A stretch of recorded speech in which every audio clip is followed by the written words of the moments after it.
could open my front door. It's another rainy day.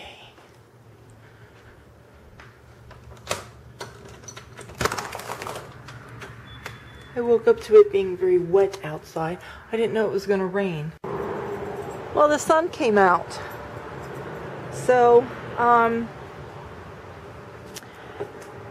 as you guys have seen, you know, since the winter time, that sun's really bright. Since the winter time, you know, the deck needed to be repainted. We painted this probably, it's been, I don't know, 4 years ago was the last time. You know, you got to paint it every few years. And the paint was getting chipped in some places, but it was still stuck onto the board, so it didn't look that bad.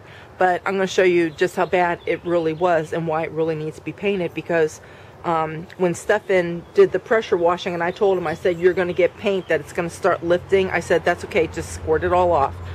But look. See, this wasn't like this. This all chipped off when he was doing the pressure washer. But I knew this was going to happen. Look, it's just, I mean, some leaves have fallen because we had, you know, some rain last night. But all over the deck, all in through there. You guys have seen, like, the steps. It was down to the bare wood. Look at that. So, anyway, I talked to Harry yesterday. I said, please, we have to do it this weekend. I have mentioned before, my husband is a procrastinator. And I have mentioned before also that he's a perfectionist, and I guess, you know, if he's not in the mood to do something that he doesn't think is going to be perfect enough, that's why my husband, he drags his feet all the time. But, I mean, I painted it myself, but he's one of these people, it's like, I want to do it. I want to do it. I don't want you to do it. I want to do it.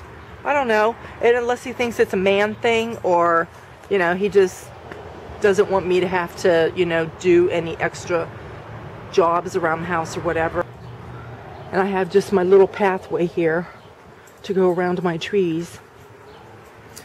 And I've noticed bugs are eating my leaves, and bugs are eating the leaves on some of my plants out in the garden.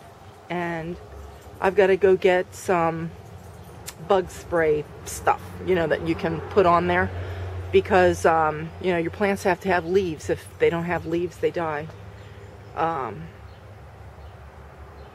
So in other words, what I mean by that, like if I just let the beetles or whatever's eating these here, if they ate all of the leaves, the rose bush would still be alive, but you wouldn't get any more roses.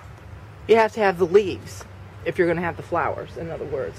And I know this because when I lived in Chicago, I had Japanese beetles one year, and they came and they ate all the leaves off of my roses. My roses were still alive, you know, because they came back like the next year, but I didn't get any more buds the remaining part of that year. So anyway, but Stefan did a very nice job, and he even cleaned all back in here because we were getting, you know, like the green mossy stuff on there. And I asked him if he would clean my Mr. Fox, and he did. So my fox is all cleaned up. And I forgot to tell them to clean off the bridge, but I'm looking at my bridge now, and look, paint is starting to wear there as well. So my dapple willows are starting to grow in the way again. Probably while Harry is painting the deck, I will come out here and clean off this bridge. I'll paint the bridge because I still have more paint left over, and I'll trim all of that in there, and then we'll be okay. Oh, and this mushroom that's broke, if Harry doesn't fix it, that's okay, because I found another mushroom. See, I have those things that have to be hung up on the pergola, and I found a mushroom there. So I'll just wait. I just put in the oven a blueberry pie because I had those fresh blueberries that I bought. Anyway, from from time to time, I like to try to get like an old recipe, and I go through old cookbooks that I have. And this one, I showed this one when my mother-in-law moved in with us in 2012. I brought this. This is one of the things I didn't want to throw out. We threw out our other cookbooks because I have a lot of cookbooks, but this was a Good Housekeeping cookbook. And as you can see, look at the binding. And I have to hold it together with those rubber bands. So this is like really, really super old. Let me look at the front there. Let's look at what the publishing date is. Wow, look at that. I don't know if you can see it. It says 1942, 44, and 49. And my mother-in-law and father-in-law got married in 1953 is when they got married. And so either she got this, I think she said, either as a wedding gift, or it was her mom's. And it could have been her mom's, because her mom died 2 years after she was married. And this might have been one of the things that she took. But inside here, not only is there all the, you know, the old recipes and so forth, but she has newspaper clippings with recipes. She has recipes that have been handwritten. And I'm going to go through all of these because I think I might start making some of these recipes that I've not even heard of and that are really, really old, like pecan balls. I don't know what those are. But I found this letter, and it's from Christine, and I don't even know who Christine is, but I saw the date on there, May 7th of 1957. So I thought, when I read this, I'll just read it for you guys too. So we'll be nosy together. It says, Dear Doris Ann, I guess it is about time I was answering your letter. It seems that you are really having a time with sickness. I hope by this time everyone is well, and Harry Lee, see that's what they do in the South. They don't just call you by your first name. They call you by your first and your middle name. Like, you know, Christine addressed it as Doris Ann, and Harry Lee, that's my father-in-law. Let's see. So hope everyone else is well, and Harry Lee can't have an operation. I don't know what that's all about.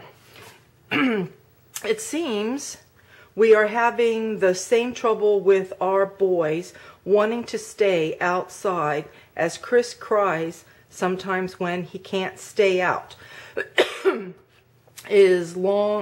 Can't stay out as long as he wanted to.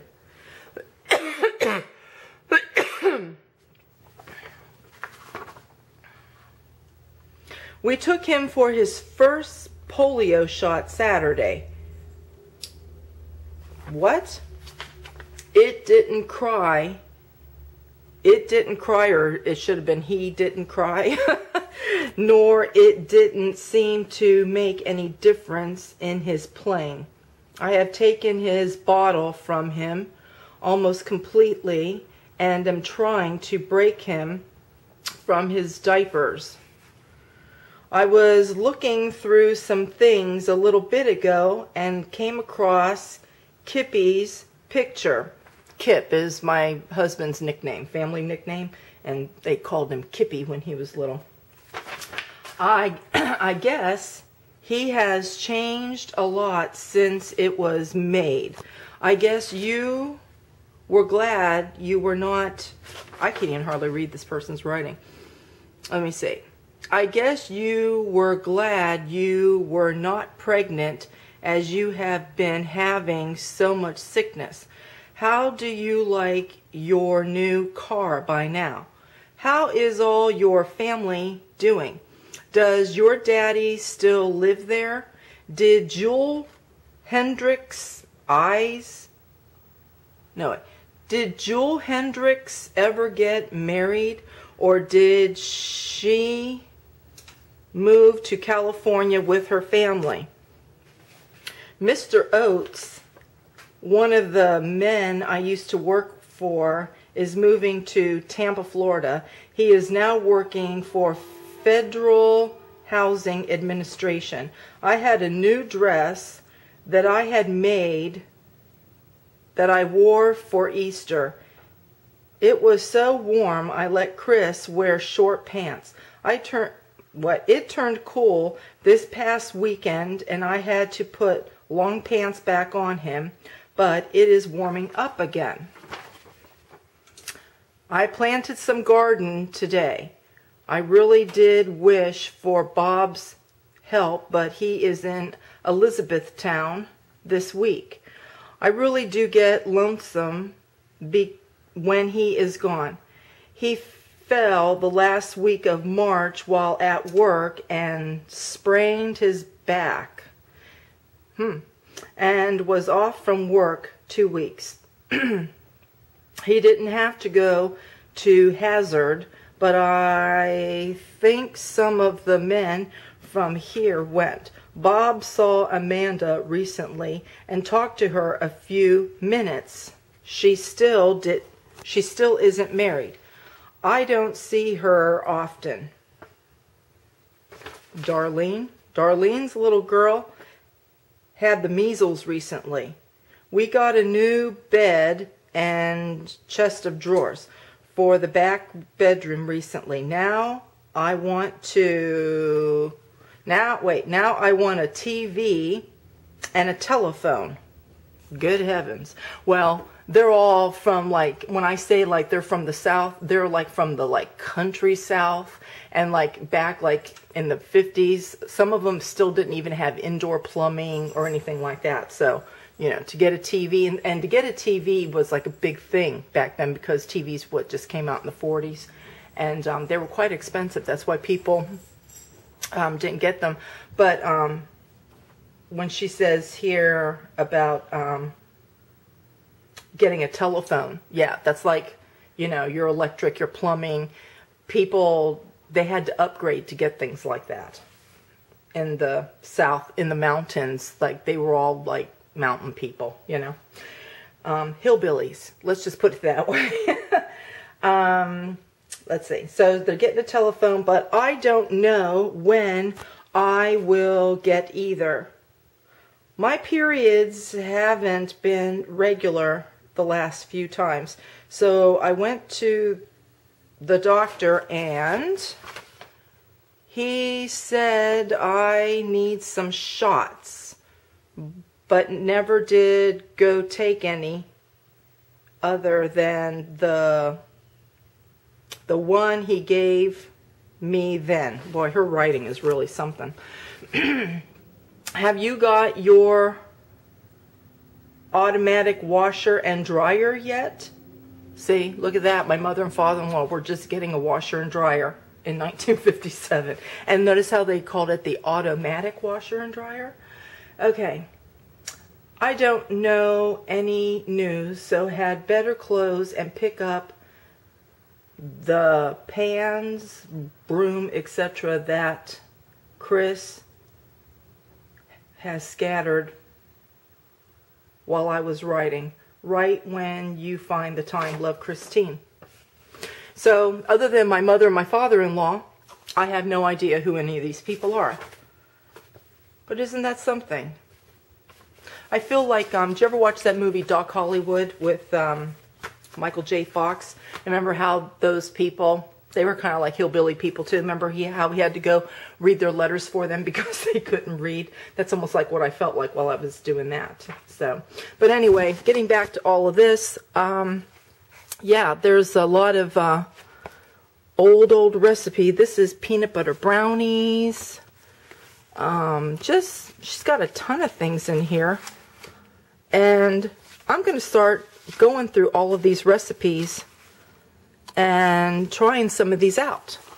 And once things start to, you know, die down around here where we're not so busy outside and everything, maybe that's what I'll do. You know, we'll do a recipe here and there. And anyway, I'm sorry that my my vlogs, I should say, have been very boring here recently. And I know that they're very boring because I see my numbers of views of people watching them are very low. And when they get low, it's because they look at it and they go, should I watch that? Probably not. And why? Because probably the last couple that they had been watching were a bit on the boring side. However, I forewarned all of you guys ahead of time that once spring got here, that's why I stopped vlogging completely like last spring. I didn't pick up the camera until like late summer.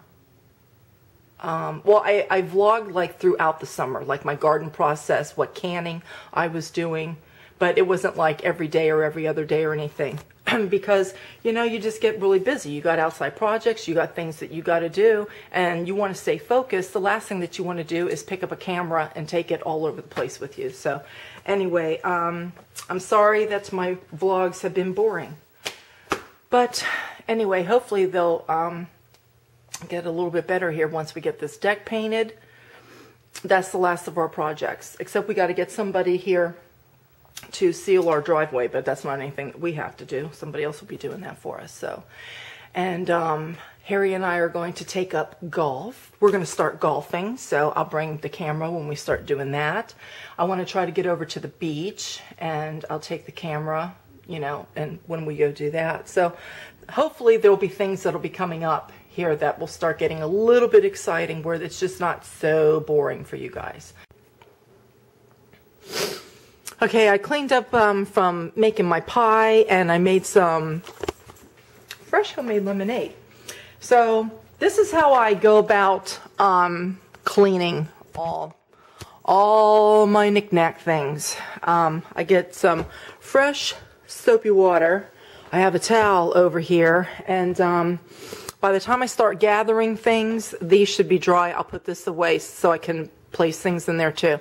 But like, I started clearing all that off. This is the oil lamp that I keep up on the fridge, and you know, that gets real dusty too. And I put the top part of it in there. So what I'm going to do now is go around and start these. I might just hand wipe these because like these kinds of things I can't put that in water because those are like paper wrapper things on there. So these other ones I can just hand wipe those, but things like this, you know, I just grab them and put them in water. And after I do through my kitchen, I do one room at a time.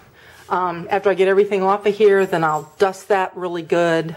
So I got to finish getting these things. I got to get those things over there, my birds there, and when I'm done here, then I'll come into my family room.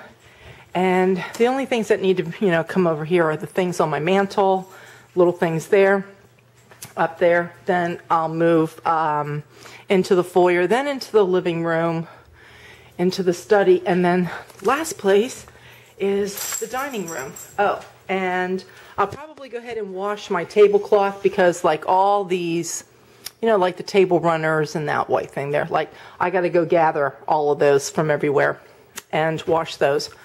And so this will take a little bit of time. This will occupy probably a couple hours of my time. But I got to do this, you know, every, 3 months or so because they get real dusty.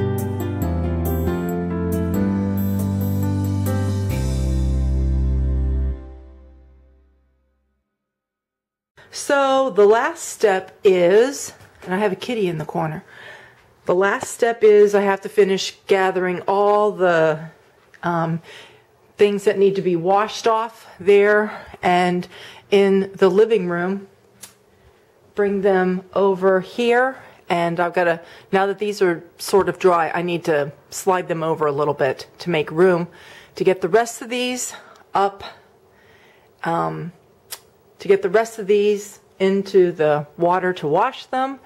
And after everything is dry, then I've got to go around and start dusting. Okay, the last thing that I have to do before I can continue, oh, that bumblebee looks like it's been injured or dying. Oh, poor thing. I have to bring this out here to clean it because it's quite big, and I'll just leave it out here to dry in the sun.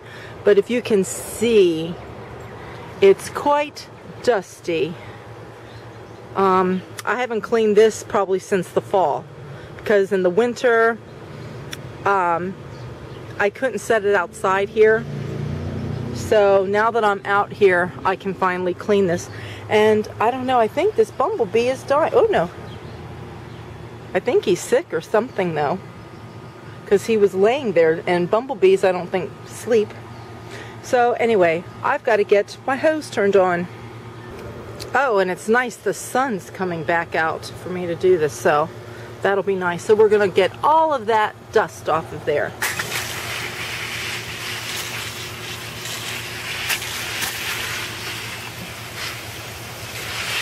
Watch out, Ellie, you're going to get all wet.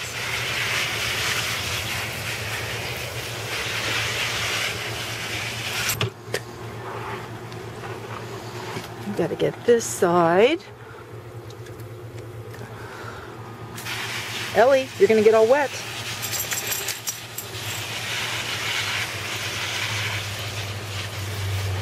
And see how the red dye comes off of those flowers? That's another reason why I don't like to do it on the inside of the house, because it gets onto the counter or onto my towels, and that dye gets in there and discolors things. So I'm just going to give this a good shake. By the way, this is how I used to clean my trees. You know how like some people have artificial trees in their house? I would bring them outside and just put them out here and get the hose and clean everything off, and then on a beautiful sunny day like today, you could just leave this out here and you know, it dries by itself. So I'm just going to sit this here, and it's a pretty hot, warm day. I'm going to say probably, I don't know, half hour, 45 minutes, it should probably be all dry. It'll be dry. These hold a little bit of water. For these to be really, really dry, it might take up to an hour. But anyway, that's how I clean my bigger silk plants.